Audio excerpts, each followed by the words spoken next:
hablarles sobre los sistemas de producción. Inicialmente revisaremos los elementos que componen esta definición, puesto que los sistemas constan de entradas, la transformación de estas entradas, la salida, la revisión de los resultados y la retroalimentación. Y la producción no es la creación de la nada de algo, sino la transformación de elementos existentes en otros elementos con características distintas. De esto se desprende que los sistemas de producción se definan como la transformación de elementos con la participación de la mano de obra y de la tecnología en otros elementos con valor agregado.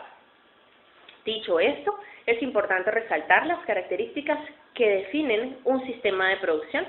Hablamos de la definición de objetivos que se hacen inicialmente en el proceso, hablamos de la globalidad que caracteriza a estos sistemas, en las que si un elemento se ve afectado, nos vemos ante el fenómeno de causa-efecto, y el resto del sistema también se ve afectado. Nos vemos en presencia también, cuando hablamos de un sistema de producción, de la variabilidad de los factores aleatorios y de la flexibilización de los estándares, que puede generar un desgaste en el sistema, y finalmente la resistencia, la estabilidad que pueda tener este sistema dentro de la dinámica. Adicionalmente, quisiera agregar que cuando hablamos de sistemas de producción se pueden clasificar dentro de la naturaleza o dentro de las características de constitución.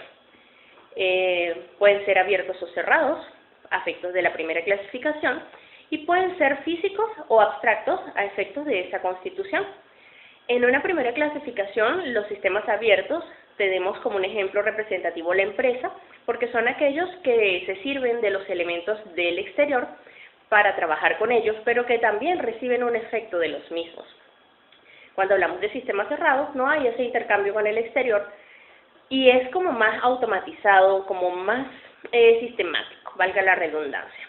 Ahora, cuando hablamos de los sistemas físicos, estamos hablando de estos que nos permiten tocarlos, sentirlos, verlos. Y cuando hablamos de los abstractos, hablamos más bien tipo software, de elementos que no pueden ser tocados, como ideas, proyectos, entre otros. Bien, dicho esto, quisiera agregar que los sistemas de producción no solamente tienen que ver con las grandes fábricas, sino reiterar que, como lo estábamos diciendo hace un momento, pueden aplicar a los servicios. Lo importante en este punto es que nos demos cuenta de que los servicios son más bien algo, por su misma característica de intangibilidad, que no se obtiene del todo. Es como si se alquilaran o se arrendaran. Se paga un costo, pero se obtiene solamente la prestación del servicio como tal, o la atención. En cambio, en el caso de los productos, sí hay un pago y te haces dueño, propietario de lo que adquiriste. Entonces es allí donde hay la diferencia entre los sistemas de producción de uno o de otro. Si nos fijamos sobre todo en el elemento que tiene que ver con la participación del cliente, cuando hablamos de un producto tangible, entonces estamos hablando de que el cliente hace una solicitud y inicia todo un proceso de compras, de inventario, de producción, hasta que se hace la entrega. En cambio, en el caso del servicio, no. Se hace el pago del servicio o la contratación del mismo y se recibe el que se está requiriendo en el momento y no se queda con él. Es solo la experiencia, por así decirlo. De esto se concluye que los sistemas de producción son sumamente importantes a diferentes niveles industriales y no industriales.